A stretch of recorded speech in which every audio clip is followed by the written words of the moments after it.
Bom dia, pessoal, ou boa tarde, boa noite, depende do horário que vocês forem ver esse material. Essa aula de hoje, para essa semana, eu trouxe o conteúdo continuando com as funções. Resolvi falar sobre algumas coisas importantes sobre funções, só que de uma forma mais dinâmica, sem definindo aqui apenas alguns títulos, e eu vou começar a falar sobre isso sem uma sequência bem pré-definida. Vamos então falar sobre as funções. Então, começando pela lei de formação. O que acontece? Muitas vezes as pessoas confundem a lei de formação da função com a função em si. Então eu gosto de deixar isso bem claro sempre, que para você ter uma função você tem que ter três estruturas aí bem definidas. Quem é o domínio, quem é o contradomínio e, quando possível, qual é a lei de formação da função. Então, a lei de formação da função é apenas uma das partes dessa estrutura que compõe as nossas funções. Por exemplo, eu poderia definir uma função f que vai dos números naturais, que tem o domínio os números naturais, como contradomínio os números reais, os conjuntos podem ser diferentes, e ela tem a lei de formação f de x igual a 2x mais 3. Essa aqui é a definição da função completa. Estou indicando quem é o domínio, indicando quem é o contradomínio e a lei de formação. É óbvio que aqui, agora nós vamos trabalhar com as funções onde o domínio são números, né? São as funções numéricas. Então nós teremos essas leis de formações aqui algébricas para essas funções, relacionando os elementos x do domínio através de uma determinada lei de associação para encontrar o valor do f de x aqui do contradomínio que está associado a esse x. Isso indica mais uma coisa muito importante sobre a função. A lei de formação vai nos indicar mais uma coisa importante, que é a questão da variável dependente e da variável independente. E por que desses nomes variáveis? O x e o y aqui em funções, diferente do que acontece lá nas equações, onde eles são chamados de incógnitas, aqui nas funções eles são chamados de variáveis, porque o x e o y eles não são valores a serem encontrados. Você não quer encontrar um determinado valor de x que resolve a equação, ou um determinado valor de y que é a solução da equação.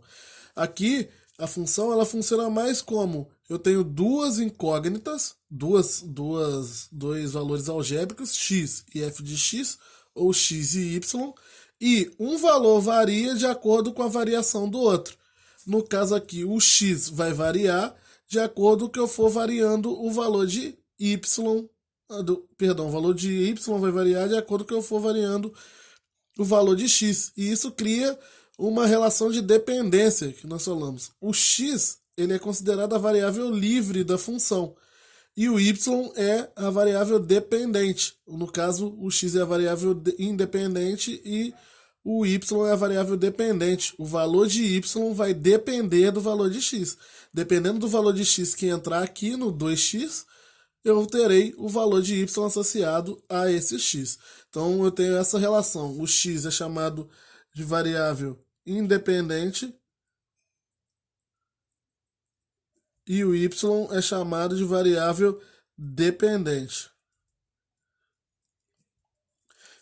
E uma outra maneira, só para deixar bem claro, uma outra maneira de escrever essa definição seria escrever ela toda em linha, ao invés de escrever uma embaixo da outra assim, eu poderia escrever f é a função n, é a função que vai dos naturais nos reais. Aqui você pode ver que eu posso colocar tanto o traço como uma seta, e ao invés de escrever embaixo a lei de formação, eu coloco um tal que a função tem essa lei de formação, f de x igual a 2x mais 3. Seria uma outra maneira de descrever. Domínio e contradomínio, como eu disse, nós vamos passar a utilizar agora domínios que são conjuntos numéricos, domínios e contradomínios. E entre os conjuntos numéricos você pode utilizar qualquer conjunto numérico para definir essa função. Por exemplo, eu poderia utilizar um intervalo. Imagine uma função g que vai do intervalo que sai do 2 até o 5 e que tem o domínio que é o intervalo do 2 ao 5 e o contradomínio dela são os números reais. E essa função g, ela tem uma lei de formação g de x é igual a x ao quadrado mais 3. Por exemplo, seria uma outra função.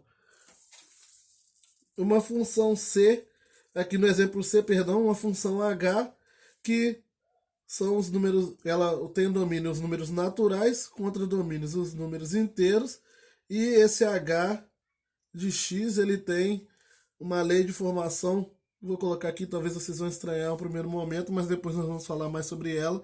A lei de formação é o número 2, o h de x é sempre o número 2. Isso aqui nós vamos ver, vamos trabalhar com esse tipo de função mais para frente, é o que nós chamamos de função constante, mas ela existe. O que significa isso? Mais para frente nós vamos ver. Um outro exemplo seria, sei lá, uma função p que vai dos números reais nos números reais. Isso aqui eu estou querendo indicar o quê? A função, ela pode ter o mesmo domínio, o conjunto que eu uso para domínio pode ser o mesmo conjunto que eu uso para contradomínio, isso não é problema. E essa função p de x poderia ter uma lei de formação que fosse a raiz de uma expressão, por exemplo, x ao quadrado mais 4. Então, função, como eu vou definir, quais conjuntos eu vou usar para domínio e contradomínio, e como será essa lei de formação, isso vai aparecer de diversas maneiras diferentes. As variáveis x e y elas poderão interagir de infinitas formas diferentes aqui na nossa lei de formação, com fração, com raiz, com potências diferentes de 2, de 3, infinitas potências diferentes. E os conjuntos aqui podem ser quaisquer conjuntos. É óbvio que uma das coisas que nós veremos mais para frente também, que nem todo conjunto funciona com qualquer lei de formação. Existem leis de formações para os quais eu não vou conseguir calcular o valor vou calcular através daquela lei de formação para qualquer valor do domínio. Perdão, ficou embolado. Vamos supor, existem funções para os quais, dependendo do domínio que eu estiver utilizando, eu não vou conseguir calcular a lei de formação, o valor de y através da lei de formação. E aí isso não seria uma função. Então, não é para todo domínio, ou não é para toda a lei de formação, que qualquer conjunto será válido de ser utilizado como domínio. Então, isso é um problema posterior que nós veremos mais aprofundadamente sobre ele mais para frente, quando estivermos falando especificamente sobre como encontrar o domínio de uma função. Porque essas funções aqui são funções, essas leis de formações que eu utilizei aqui, são leis de formações que eu posso utilizar para qualquer domínio praticamente. Porém, existirão leis de formações que não funcionarão com qualquer domínio.